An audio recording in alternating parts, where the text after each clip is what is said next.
आदरणीय विष्णु हजाम, हम दोनों जेपी तीसरा की तरफ से आप सभी के समक्ष एक कहानी प्रस्तुत करने जा रहे हैं। हरिश्चंद्र नामक राजा था बड़ा दानी, आओ सुने उन्हीं की एक कहानी। एक समय की बात है, स्वर्ग में देवराज इंद्र, विश्वामित्र, आचार्य वशिष्ठ सब बड़े लोग बैठकर चर्चा कर रहे थे कि इन दिनों सबसे बड़ा दानी कौन है। तभी आचार्य वशिष्ठ कहते हैं, मेरी नजर में पृथ्वी के इन दिनों के राजा हरिश्चंद्र है। तभी विश्वामित्र ने कहा, जहां मैं भी पृथ्वी पर काफी लंबे समय तक रहा हूं, जहां तक मेरी जानकारी है, तीनों लोगों में सबसे बड़ा दानी होना किसी पृथ्वीवासी के बस में नहीं। आचार्य वशिष्ठ कहते हैं, मैं तो सत्य कह रहा हूं, यदि आपको विश्वास ना हो तो हम सब की ओर से आप ही परीक्षा लेकर बताइए कि सबसे बड़ा दानी हरिश्चंद्र है या कोई और। यह सुन विश्वामित्र पृथ्वी पर आ गए। उस समय जो राजा जो थे वह जंगल में थे। विश्वामित्र राजा के सम्मुख एक तपस्वी के रूप में प्रकट होते हैं। तपस्वी को देख राजा उन्हें प्रणाम करते हैं और कहते हैं, मुनिवर, मैं आपकी क्या सेवा कर सकता हूँ। राजा कहते हैं, विश्वामित्र कहते हैं, मुझे अभी तो तुम्हारी मदद की आवश्यकता नहीं, लेकिन मेरे मन में एक विशाल यज्ञ करने का है, शायद उसमें तुम्हारी मदद लग जाए। राजा ने कहा, मुनिवर, मैं आपको वचन देता हूँ, मेरे राजमहल के द्वार आपके लिए हमेशा खुले हैं। यस, कुछ दिनों बाद विश्वामित्र राजा के दरबार में पधारते हैं। राजा उन्हें पहचान कर उनका खूब स्वागत करते हैं और यज्ञ के बारे में पूछते हैं। तब विश्वामित्र कहते हैं, यज्ञ की तो पूरी तैयारी हो चुकी है, बस कुछ दान की आवश्यकता है।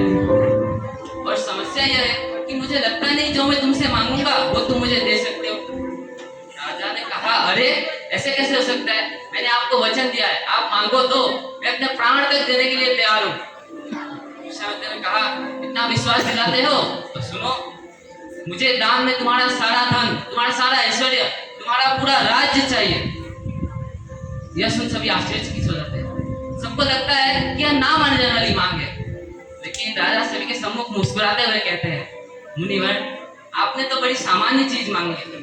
मैं राजा हरिश्चंद्र इस बड़ी राज्यसभा और इन पंच तत्वों को साक्षी मानकर इसी क्षण मेरा सारा राज्य, मेरा सारा धन आपको दान करता हूँ। विश्वामित्र चकित होते हुए बोले, वाह राजन, ऐसा दान तो सिर्फ तुम कर सकते हो।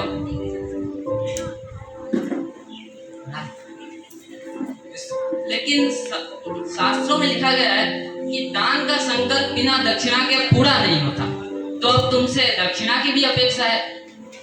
राजा ने कहा, मांगिए, आपको क्या चाहिए। विश्वामित्र ने कहा, मुझे दान में 1000 स्वर्ण मुद्राएं चाहिए। राजा ने कहा, खजांची से कहा, जाओ जाकर 1000 स्वर्ण मुद्राएं लेकर आओ। खजांची के उठने से पहले विश्वामित्र ने कहा, ठहरो, अब से तुम्हारा राजा मैं हूँ, तुम्हारे राजा ने अपना सारा राज्य मुझे दान कर दिया। यह सुन राजा महर्षि से क्षमा मांगते हैं और कहते हैं, मुनिवर, मैं आज शाम तक आपको 1000 स्वर्ण मुद्राएं लौटा दूंगा। इसके बाद जो विश्वामित्र कहते हैं, यदि आज शाम तक तुम मुझे 1000 स्वर्ण मुद्राएं नहीं दे पाए तो मैं तुम्हारा सारा दान तुम्हें वापस कर दूंगा। यह सुनकर राजा चिंतित हो जाते हैं और फिर अपनी पत्नी तारा और अपने पुत्र रोहित को लेकर राजमहल से चले जाते हैं। इसके बाद राजा बाजार जाते हैं और वहां खुद की वो बोली लगाते हैं और खुद को 1000 स्वर्ण मुद्राओं में एक डोम को बेच देते हैं और उन 1000 स्वर्ण मुद्राओं को लाकर महर्षि को देते हैं और फिर अपने मालिक उस डोम के पास लौट जाते हैं। जो कि राजा खुद को बेचकर दास बन चुका था, अब रानी का भी उसके प्रति पे कोई अधिकार नहीं था। तो रानी अपना जीवन अपने पुत्र के साथ एक झोपड़ी में गुजारने लगी। अचानक एक दिन दुर्भाग्य ने एक और बड़ा विष रोपा। आधी रात के वक्त राजा शमशान की अर्थव्यवस्था देख रहे थे। तभी उन्हें एक औरत की रोने की आवाज सुनाई देती है। वह उस औरत के पास जाकर उसकी समस्या पूछते हैं। औरत बताती है कि आज एक सांप के काटने की वजह से उसके पुत्र की मृत्यु हो गई और उसके पास कफन तक खरीदने को पैसे नहीं। तक खेती को पैसे नहीं। जो राजा है वह उस स्त्री से उसके पुत्र का नाम पूछते हैं। स्त्री बताती है उसके पुत्र का नाम रोहित था। राजा ने सोचा रोहित तो मेरे ही पुत्र का नाम है, और रानी की आवाज से राजा ने उसको पहचान लिया और दोनों पति पत्नी वहीं बैठकर रोने लगे। तभी रानी ने कहा, स्वामी हमारे पुत्र के अंतिम संस्कार की व्यवस्था करनी है। राजा ने कहा, मैं कुछ व्यवस्था करता हूँ, लेकिन उसके लिए हमें कफन की आवश्यकता है, और कफन के लिए हमें शमशान का मूल्य चुकाना होगा। रानी ने कहा, आपको तो पता है मेरे पास ऊँटी घोड़ी भी नहीं है। राजा ने कहा, मैं तो एक दास हूँ, मेरे मालिक का ये आदेश है किसी को भी बिना कफन के अंतिम संस्कार करने ना दिया जाए।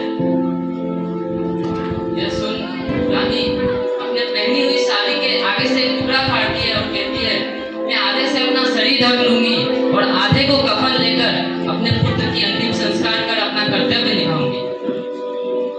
यह सब दृश्य देख विश्वामित्र प्रकट होते हैं और राजा को गले से लगाकर कहते हैं, तुम और तुम्हारा परिवार महान हो।